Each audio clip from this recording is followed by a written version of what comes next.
Well, as promised, the Gaz Hut is resurrected. Before we take a look around in there, two things. One, she was left outside in the winter, but only partially covered. She's a little bit dirty. It's been a solid year since she's been constructed, cleaned, or anything like that. So we only gave her a quick hose down. She needs new paint. She needs a new roof.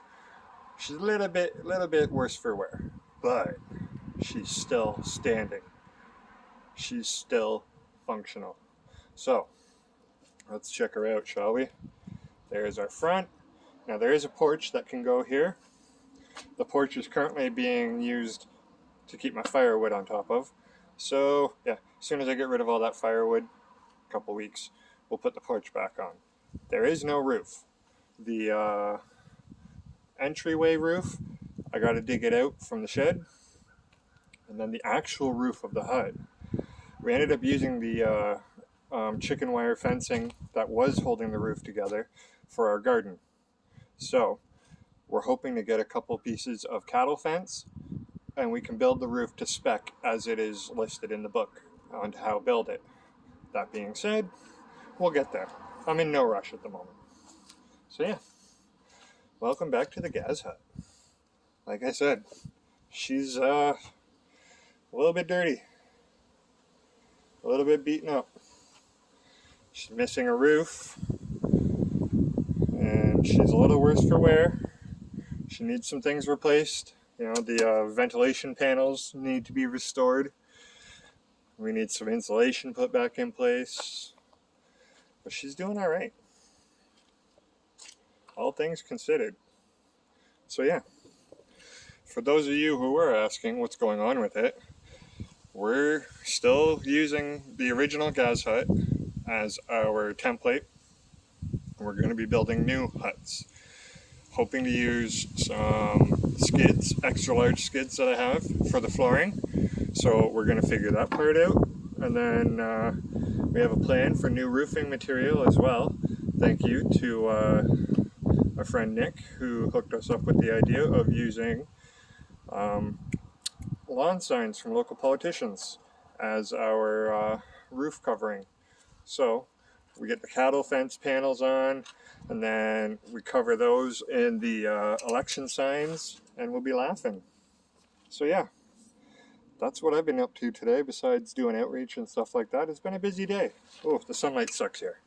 All right, let's go back in the shade.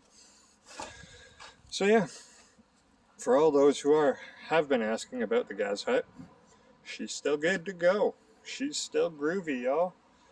Like, I'm a little bit surprised. I thought it would be almost impossible to put it back together, but we did. And the roof, putting the roof on really ain't that hard. It's pretty easy.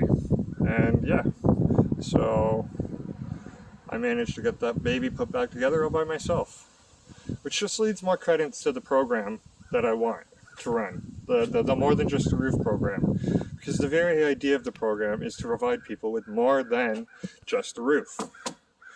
The structure provides security, but it's the program that provides the stability and the motivation and capability of advancement. You live in one of these, you spend a year, or between 1 and 3 years in the program, you learn how to build one. And then when you're done the program, you have the option. You can sell your hut back to the program, or you take your hut with you. Because as you can see, all these panels here, wall 1, floor, wall 2, those are all panels that can come apart into sections and be traveled with. When I lived in that thing, I moved it 3 different locations. Each time, the first time I moved it was on a flatbed, a 12-foot flatbed trailer. The second and third time I moved it, we stuck it in the back of a U-Haul truck. You know what I mean? Like, you can take this thing and go anywhere. Go get a campsite for a few months. Get yourself a job. You know, the fact is, you now have a stable, safe living arrangement. And like, look, she ain't going anywhere. Like, I can wiggle this. You know what I mean? She ain't going anywhere. She made it 3 years through a couple of the crappiest winters we've ever had. And she's still standing strong. So I really do think these are a viable option. Like I said, we're going to be making some improvements, making some upgrades, but we're not giving up. A lot of people seem to think that, oh, well, he got himself into an apartment now. He doesn't need the hut. He's not going to keep trying. Y'all are bogus. I'm going to be working my ass off to make sure that we get more of these out there. Ideally, I'd like to see, 10 to 15 of them placed somewhere. Maybe with a, $180,000 prefab home from Cops Build-All. And we use the prefab home as like our bathrooms, our kitchens, our laundry facilities, our common area where we hold our weekly meetings. And then you live in the hut. You know what I mean? It's not hard to cut a little hole in the wall here and install air conditioning. You know what I mean?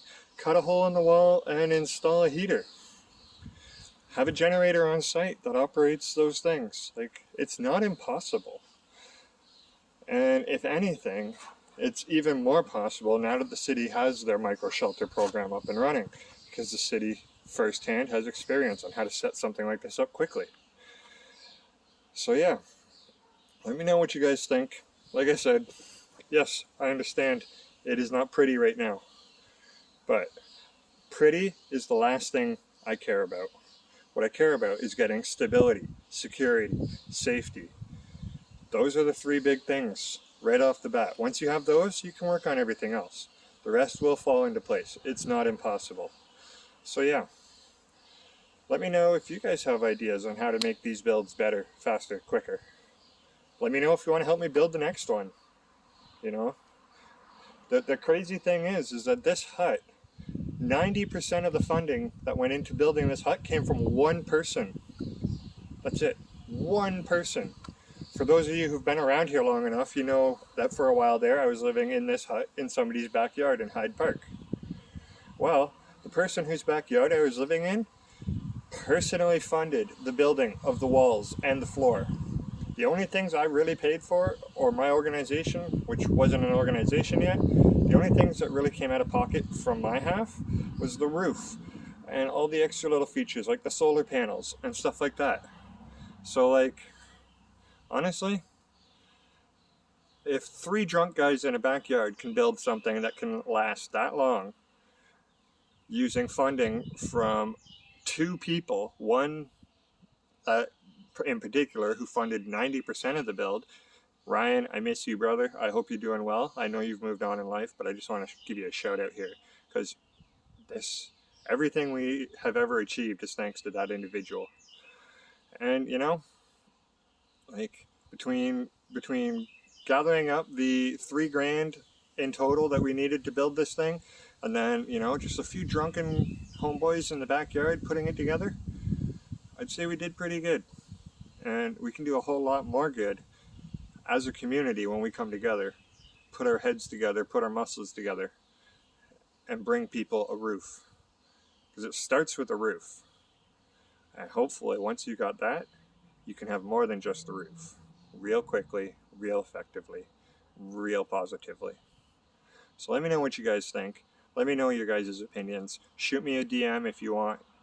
I can share the More Than Just the Roof program outlines with anybody who asks. And yeah, again, we can do better. We can make a difference. We just need to actually make the effort. Just saying. Anyway, hope y'all are doing groovy. Hope y'all have had a great weekend. I'm going back to work tomorrow. Maybe we can start making enough money, hopefully in the near future, to get the next build done. Cheers, everybody. Stay groovy.